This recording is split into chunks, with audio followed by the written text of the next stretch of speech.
శనగబేడలు ఉడకబెట్టి ఓలిగలు చేసినాను కదా, అందులో వంపిన నీళ్లు అట్లే పెట్టి రసం చేస్తున్నా. రసం తయారు చేసుకోవడానికి కావాల్సిన పదార్థాలు: చింతపండు, ఉప్పు, రసం పొడి.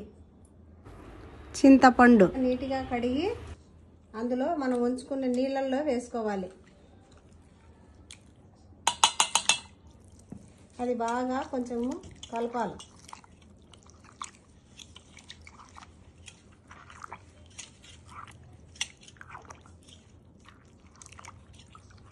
అందులో తగినంత ఉప్పు వేసుకోవాలి.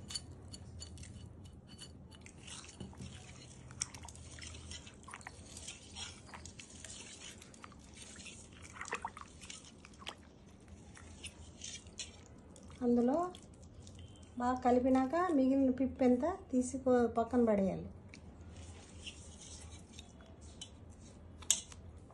ఆ పిప్పు ఎంత తీసేసిన తర్వాత ఈ మనకి ఎంత అయితే ఈడుందో దానికి సరిపడా రసం పొడి వేసుకోవాలి.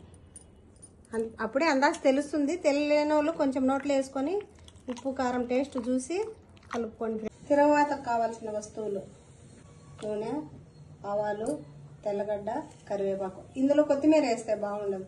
నా దగ్గర చాలా చిన్న పెను ఉంది. తిరువాతలకు మేము ఉండేది ముగ్గురమే కాబట్టి నాకు చిన్న చిన్నవి అవసరం పడతాయి కాబట్టి చిన్నదే ఇనప తెచ్చుకున్నా. అందులో ఆయిల్ వేసిన. ఆయిల్ వేడెక్కినాక కొన్ని సాసులు వేసిన.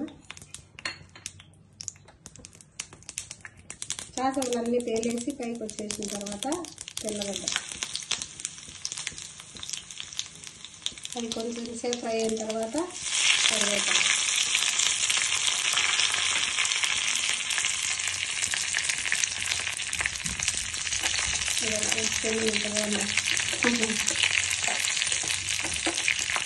ఇట్లా ఇనపనీళ్ళే వాడడం వల్ల ఆరోగ్యానికి మంచిది. మనకు వంటలో కూడా భయం లేకుండా తొందరగా మాడిపోతాయి అనేది ఉండదు.